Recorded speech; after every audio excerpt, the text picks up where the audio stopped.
নমস্কার, ওঙ্কার বাংলায় আপনাদের সকলকে স্বাগত। এই মুহূর্তে আপনারা দেখছেন ওঙ্কার বাংলায়, আপনাদের সাথে রয়েছে আমি অপরূপা। চোখ রাখবো বিস্তারিত খবরের দিকে।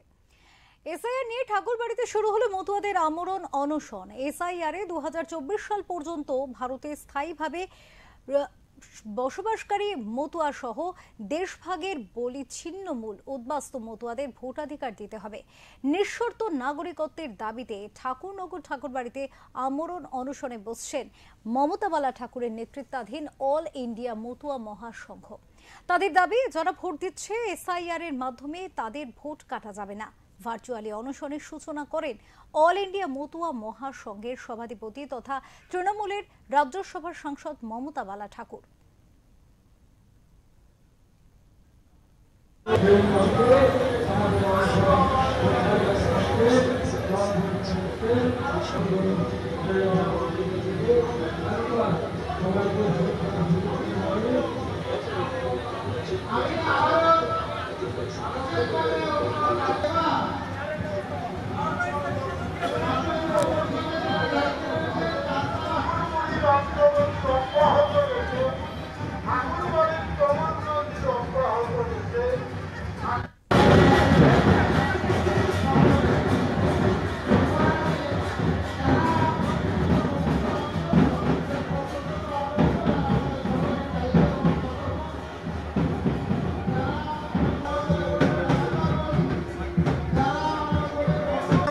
কোনো অসুবিধা নেই, আমাদের আমরা বৈধতাই চাইছি, কিন্তু কিছু শর্ত যেমন দেওয়া হচ্ছে যে সিএতে যদি আমাদের ফর্ম ফিল আপ করতে হয় তাহলে বাংলাদেশি কোনো ডকুমেন্ট, যেমন আমার বাবা কোন সালে এসেছে আমাদের জানা নেই, আমরা এবার কোথা থেকে আমরা কি জানি যে ও দেশে গেলে যে এমন কিছু করতে হবে, কোনো এমন ডকুমেন্ট নিয়ে যেতে হবে।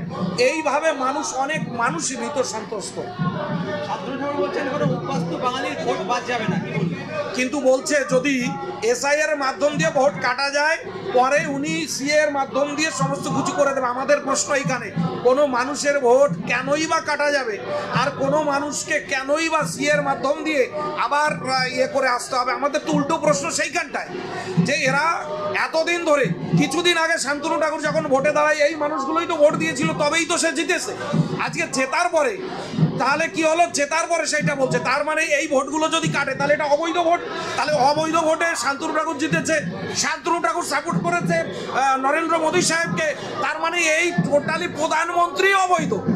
না, অভিষেক বন্দ্যোপাধ্যায় তো পরিষ্কার বলছে যদি এমনই হয় তাহলে কি হয়, তাহলে সবাই আমরা ইস্তফা দিয়ে দিই এবং নতুন করে ভোট হোক, সেখানে আমাদের কোনো অসুবিধা নেই। আমরা কোনো অবৈধ ভোটার চাইছি না, কিন্তু বৈধ যাদের ভোটে প্রধানমন্ত্রী, মুখ্যমন্ত্রী সমস্ত কিছু হচ্ছে, কেন আমাদের এই ভোট এখন কাটা যাবে? কিসের অনশন? বাংলাদেশি, মুসলমান, রোহিঙ্গা, ভুতুরে ভোটার এরা অনশন করছে। কিসের অনশন? কোন সাধু পাগল গোসাই? কেউ নেই সাধু পাগল গোসাই। তো এটা নতুন কি? অলরেডি তো গেজেট নোটিফিকেশন বের করে এমএইচএ থেকে তো ডিক্লারেশন দিয়েছে 24 সালের 31 ডিসেম্বর পর্যন্ত যারা ভারতে এসছে তাদের ভারত থেকে তাড়ানো যাবে না, তারা ভারতবর্ষের নাগরিকত্ব পাবে। এটা তো স্বাভাবিক ব্যাপার, এটা নতুন। নিঃশর্ত নাগরিকত্ব সবাইকে দেওয়া হবে। কিসের শর্ত? সরকার যেখানে, আমি একটা সিম্পলিফিকেশন করি, সরকার যেখানে যেচে নাগরিকত্ব দিচ্ছে তার আবার শর্ত কি? কারুর কথাতে কি সরকার নাগরিকত্ব দিচ্ছে? আমরা আবেদন করেছি দীর্ঘ সময় ধরে, সেই কথা মাথায় রেখে আজকে কেন্দ্রীয় সরকার, স্বরাষ্ট্র মন্ত্রণালয় আজকে সেটাকে সিএ পাশ করিয়েছে। তারপরে এও বলেছে 24 সাল পর্যন্ত। তো স্বাভাবিকভাবেই এই উদ্বাস্তু মানুষদের প্রতি যে সিম্প্যাথি কেন্দ্রীয় সরকারের রয়েছে সেটা অস্বাভাবিক।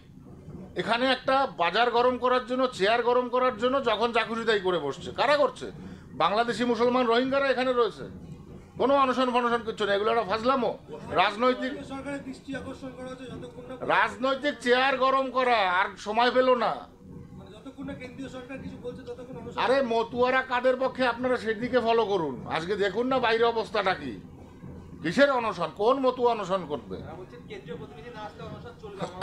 কোনো প্রতিনিধি ওই সমস্ত বাংলাদেশি, রোহিঙ্গাদের, বাংলাদেশি মুসলমানদের বিষয়ে আসে না। হ্যাঁ, তিনি ফুটে গেছেন। কেন উঠে গেছেন তিনি এখানে বাংলাদেশি রোহিঙ্গাদের বসিয়ে দিয়ে?